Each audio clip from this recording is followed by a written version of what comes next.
Pablo dijo, yo planté, Apolos regó, pero Dios ha dado el crecimiento.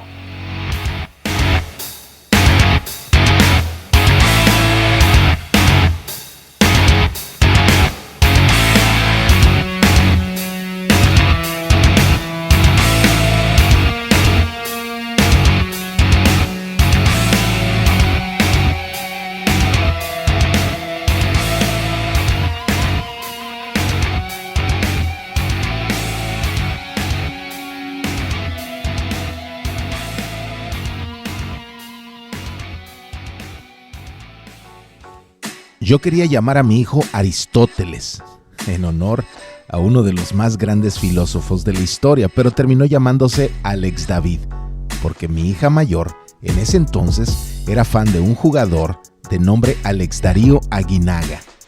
Logré convencerla de sustituir Darío por David, porque yo no quería ponerle el nombre de un rey que tuvo al pueblo de Dios en cautiverio. Como si Aristóteles fuese un nombre de algún apóstol, ¿no? Pero cuando abandoné la idea de Aristóteles y antes de la intervención de mi niña, mi idea ya era nombrarlo David es Yahvé, amado de Dios. Ahora es Alex, que se asocia con conquistador, y David, que significa amado.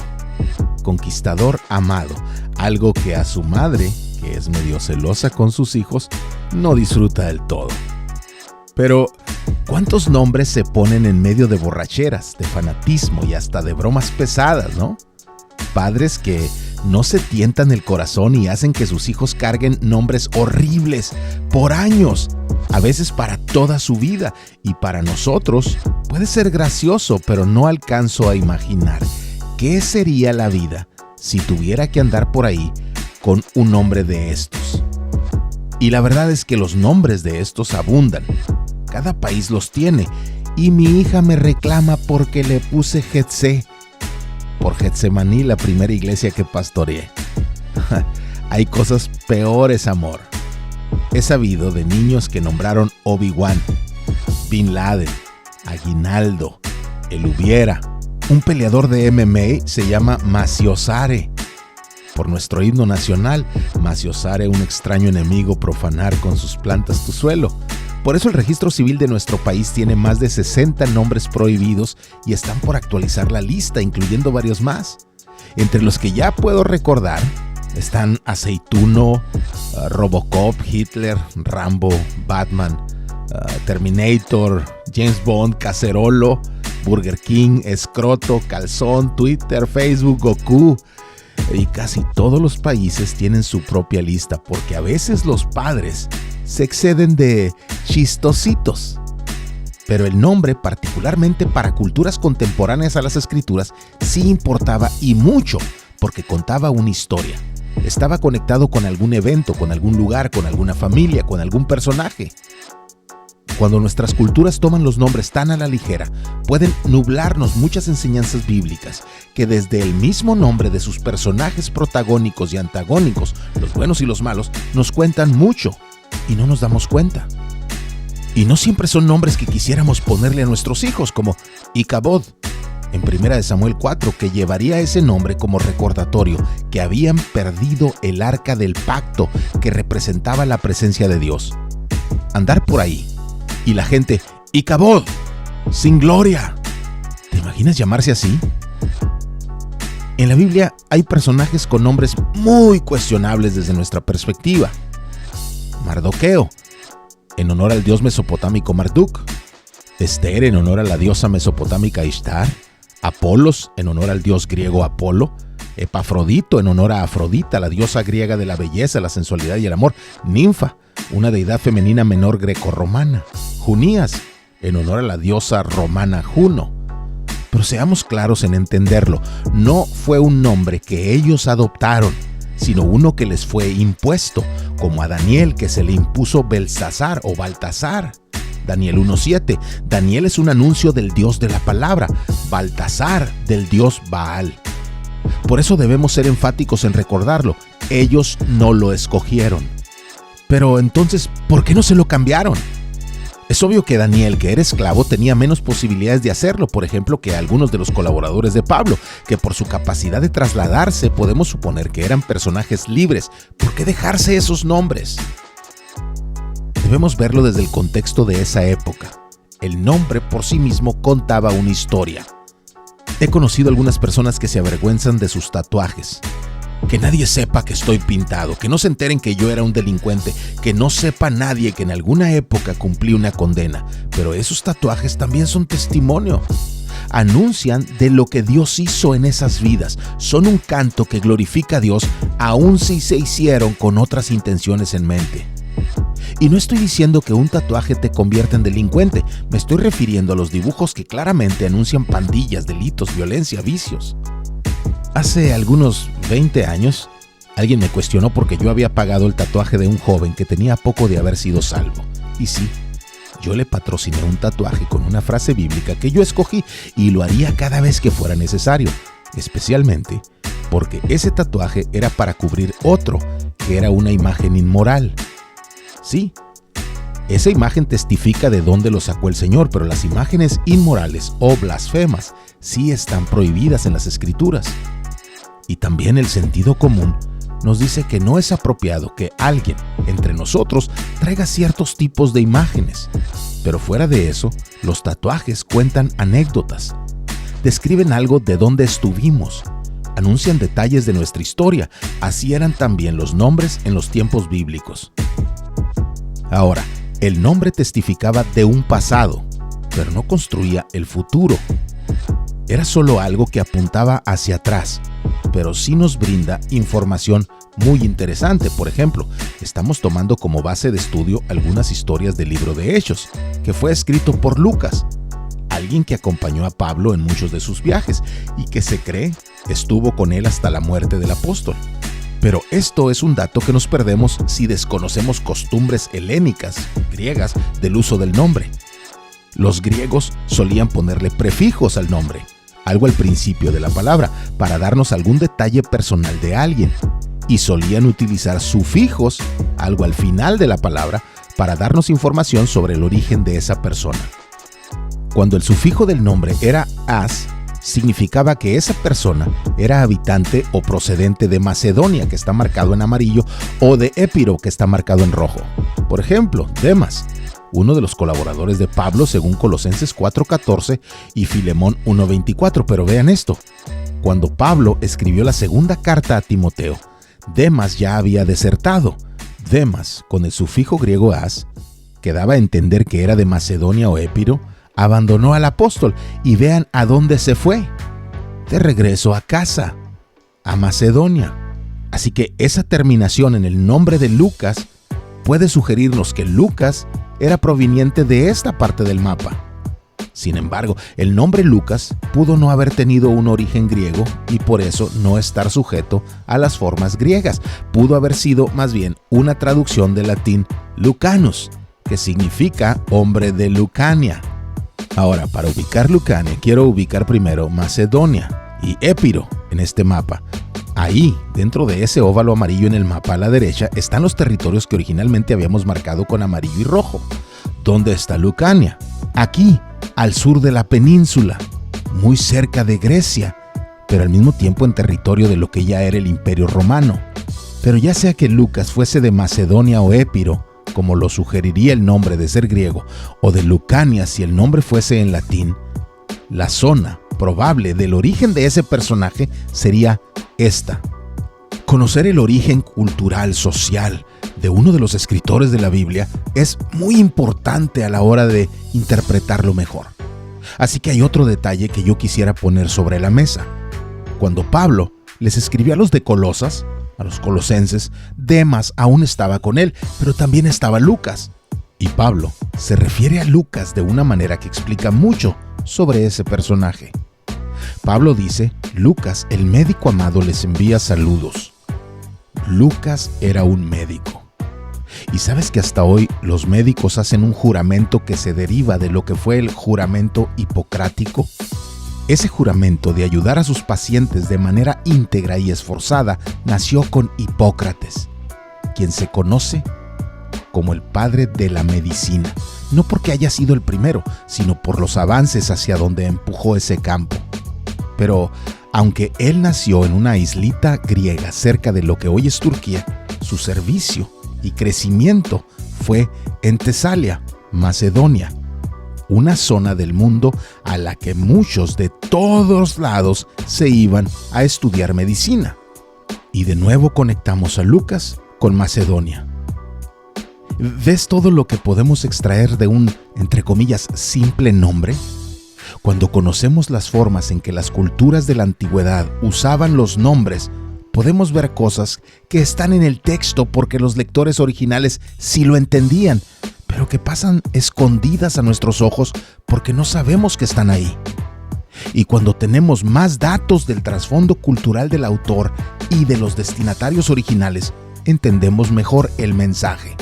El Nuevo Testamento presenta algo de complejidad que muchos ignoran, porque suele entregarnos narraciones que contienen diferentes formatos culturales.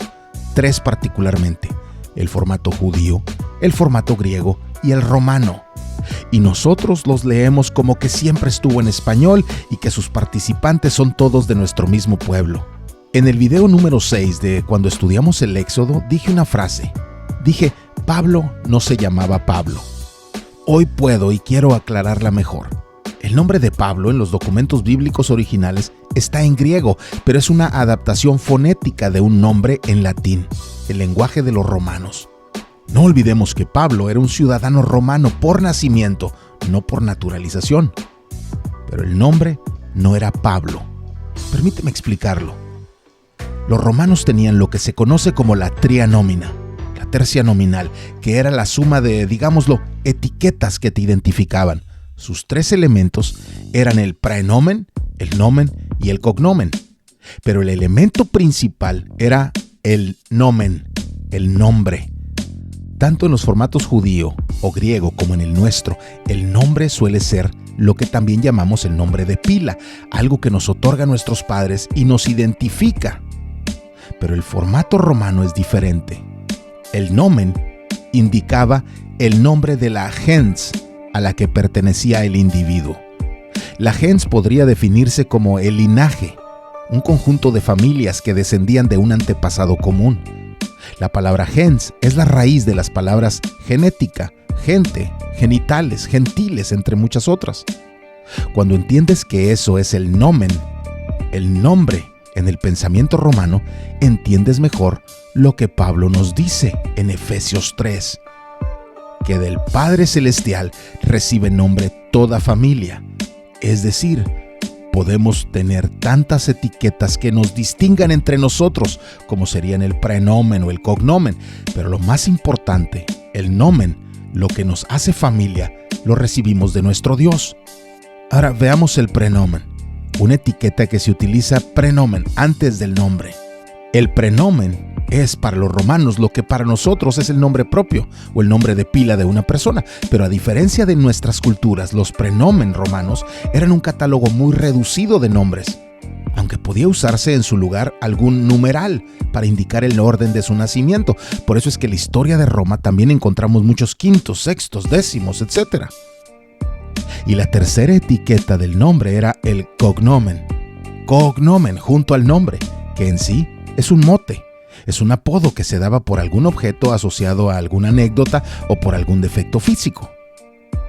Hay un emperador romano que se conoce como Calígula, porque desde niño lo vestían con zapatos militares, caligas.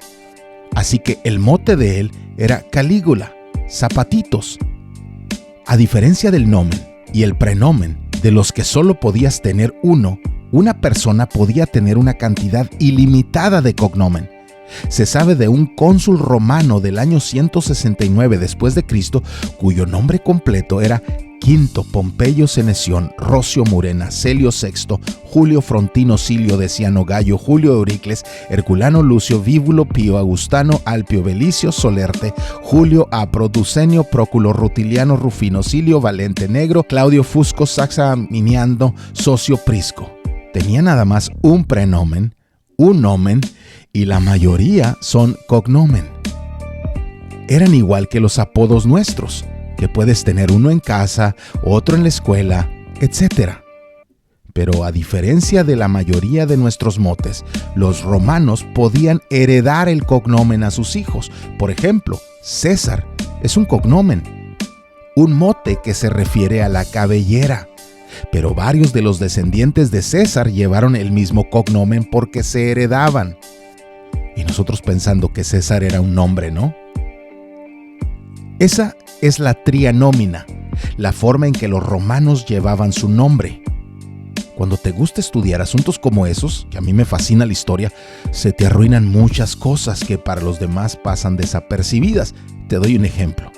Hace años salió la película de Gladiador y muchos se aprendieron el nombre del protagonista, Maximus Decimus Meridius o Máximo Décimo Meridio. Pero cuando yo estaba viendo esa película, dejé de disfrutarla apenas este cuate dijo su nombre. Yo solo pensaba una cosa, no pudo haberse llamado así. Tanto Máximo como Décimo son prenomen y además absurdos. ¿Es el décimo a la vez que el mayor? ¿Quién escribió ese guión? Y además, Meridio es cognomen, es apodo, mediodía. Entonces, ¿no tiene nomen? Eso era lo más importante de la trianómina para un romano. Un ciudadano romano no se presentaría omitiendo su nomen, y mucho menos un militar romano, y mucho menos un alto rango militar romano. ¿Y recuerdas cuando el emperador le pide su nombre completo? Le contestó con un nombre más largo que un desfile militar. Salvo si fueran varios cognomen, eso era absurdo. La trianómina era suficiente. Solo en documentos administrativos se añadía algo más que la trianómina. Se ponían también la filiación y la tribu. Por ejemplo, Cicerón, uno de los políticos, filósofos y escritores y oradores romanos más importantes de la historia, firmaba los documentos como Marco Tulio Cicerón, hijo de Marco, nieto de Marco, de la tribu Cornelia. Pero usar la trianómina, filiación y tribu era solo para documentos oficiales. Fuera de ellos, lo conocimos como Cicerón, su cognomen, su mote, que significa grano, verruga, garbanzo. Que según Plutarco, un escritor que nació alrededor de la conversión de Pablo, el mote de Cicerón tenía que ver con la forma de su nariz. Pero el gladiador dijo: mi nombre es Máximo Décimo Meridio, comandante de los ejércitos del norte, general de las legiones Félix, leal sirviente del único emperador Marco Aurelio, padre de un hijo asesinado, esposo de una esposa asesinada. Absurdo. Estudiar historia tiene su lado malo porque, por ejemplo, te arruina de una buena película, pero también tiene su lado genial. Hubo un hombre que terminó siendo muy influyente a lo largo de milenios de historia y que conocemos como el apóstol Pablo. Y quizás para muchos esto sea nuevo, pero sí podemos tener una idea de él, de su apariencia, por los mosaicos que existen en el mundo grecorromano, las pinturas y murales que esa cultura usaba mucho. Así sabemos que Pablo era calvo, de frente ancha para que no se ofenda a nadie. Muchos de los cuadros históricos le ponen una cabeza con una frente muy protuberante, pero eso solo se explica porque así era como los artistas de esa época plasmaban que tal persona era más inteligente o sabia que la gente común. Así que no necesariamente tenía una cabeza rara, pero muchos historiadores comenzaron a notar que los mosaicos más antiguos que dibujan a Pablo tenían detalles que originalmente se atribuían al efecto del tiempo, pero al verlos en conjunto notaron que los ojos del apóstol parecían tener siempre algún defecto alrededor de ellos. El mosaico de la derecha, cuando recién lo descubrieron, lo habían llamado las lágrimas de Pablo, pero ahora parecía más bien que retrataba algo más del apóstol.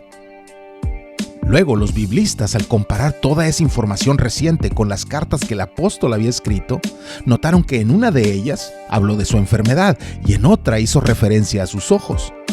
Les dijo a los de Galacia, Gálatas 4:15, testigo soy en favor de ustedes que de ser posible se hubieran sacado los ojos y me los hubieran dado.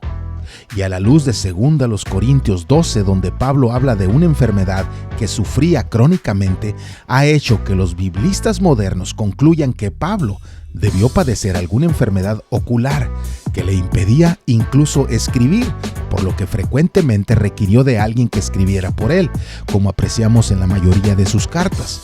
Y en una que sí escribió él, que no tiene saludos de nadie más, encontramos que puso esto: miren con qué letras tan grandes les escribo de mi propia mano. Gálatas 6:11. Bueno, esto nos da una idea más certera de quién era el apóstol, ¿no? Uno que se identificó como Pablo, del griego Pablos, que era una traducción o adaptación fonética del latín Paulus. Pero aquí va otro detalle. Paulus era un cognomen, un mote derivado de alguna anécdota o defecto físico. Significa pequeño, chaparrito, de baja estatura. Además, los cognomen eran exclusivos de una gens. Cada gens tenía sus propios cognomens, así que si conocemos el cognomen, conocemos el gens, y por ello podemos conocer el nomen de Pablo, el nombre del apóstol. No el nombre de pila, sino el nomen, el que para cualquier ciudadano romano era más importante, y así podemos asumir que el apóstol se llamaba Emilio Pablo. Emilio era un nomen ilustre, de los más antiguos y famosos gens de Roma. El nombre hebreo del apóstol también era ilustre. Shaul, traducido al griego como Saulo, era en honor a aquel primer rey de Israel. Pero el apóstol no se arropó con sus nombres ilustres. Prefirió utilizar el cognomen, el mote, el apodo que derivaba de un defecto suyo. No sé qué tanta seriedad nos inspiraría que el apóstol escogiera presentarse como el apóstol chaparrito, pero para él eso sí era importante.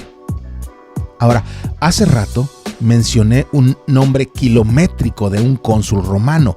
Ese nombre era más que un prenomen, un nomen y varios cognomen. Los romanos solían agregar una cuarta etiqueta a casos muy especiales. Lo llamaban el agnomen, el sobrenombre, empleado por los antiguos romanos para distinguir una victoria sobresaliente de algún general o algún acto heroico de un militar. Uno de los casos más conocidos es el de Publio Cornelio Escipión Africano, que recibió su agnomen africano debido a su exitosa intervención militar y triunfo sobre los cartagineses comandados por Aníbal durante la Segunda Guerra Púnica. El grado de honor contenido en el agnomen era tan especial que solo muy pocos alcanzaron dicho reconocimiento.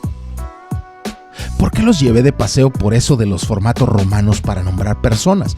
Porque eso es parte del contenido bíblico que los lectores originales tuvieron, pero que nos perdemos a la distancia cultural de 2000 años. Y es que en la eclesía de Antioquía habían varios personajes cuyos nombres nos dicen más si les ponemos atención a los formatos culturales.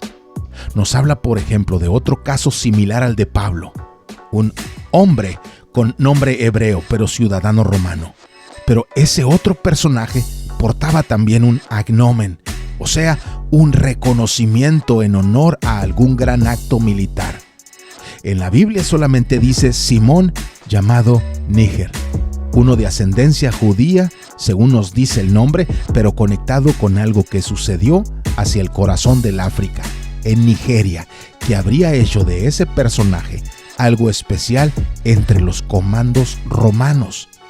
Y la Biblia ni siquiera lo menciona, porque el aporte verdadero de Simón no fue mientras empuñó una espada defendiendo el honor de un emperador, sino a partir que vivió al servicio del Señor de señores. No fue entre soldados romanos, sino junto a generales espirituales, junto a Pablo, Bernabé, Lucio, Manaén. Bernabé es un sobrenombre en arameo, la lengua de Abraham. Aunque no era su nombre de verdad, su nombre era uno hebreo, José, como el nombre de aquel soñador de Génesis. Pero los apóstoles le pusieron ese apodo porque era un nombre pacificador. Hechos 4:36. Él era de la tribu de Leví. Debía estar al servicio del templo, pero ahora estaba al servicio de la iglesia de Cristo. También estaba Lucio, un hombre romano, de una colonia romana en el norte de lo que hoy es el continente africano, y probablemente un familiar de Pablo, si es que es el mismo de Romanos 16:21. Él llegó a Antioquía desde Cirene, lo que significa que no llegó ahí mientras los judíos eran desplazados por las persecuciones en Jerusalén, pero sin necesidad aparente, se sumó a lo que estaba pasando en Antioquía. Para mí, debió ser un visionario, uno que no se quería perder eso que se estaba cocinando en ese pequeño hornito de Antioquía. Estaba también Manaén, un nombre hebreo que significa el que trae confort, consuelo. Era alguien de origen noble, que creció como amigo de la familia Idumea, que consiguió los favores de Roma para que uno de los suyos fuese nombrado el rey de los judíos sin ser judío. ¿Sabes qué hizo de Antioquía una iglesia tan especial? La iglesia de Jerusalén era de un mismo lenguaje, de una misma nacionalidad, mismos hábitos, costumbres, agendas, y todos versados en el conocimiento del Tanaj. Y además, eran dirigidos por los mismos que caminaron hombro con hombro junto al Señor. Suena maravilloso todo, pero en Antioquía y las iglesias que se plantaron desde ahí, había una mezcla de personas con diferentes trasfondos culturales, sociales, económicos, espirituales, religiosos, laborales, etc. Pero todos sumados a un solo proyecto: que el nombre de Cristo se diera a conocer y que los nuevos discípulos crecieran en la palabra. Había un equipo a la altura del desafío. Si algo va a pasar, no será resultado de un personaje, sino de un grupo de personas que quieren estrechar esfuerzos y llevar en la espalda el mensaje de la palabra. Seamos ese equipo. Plantemos.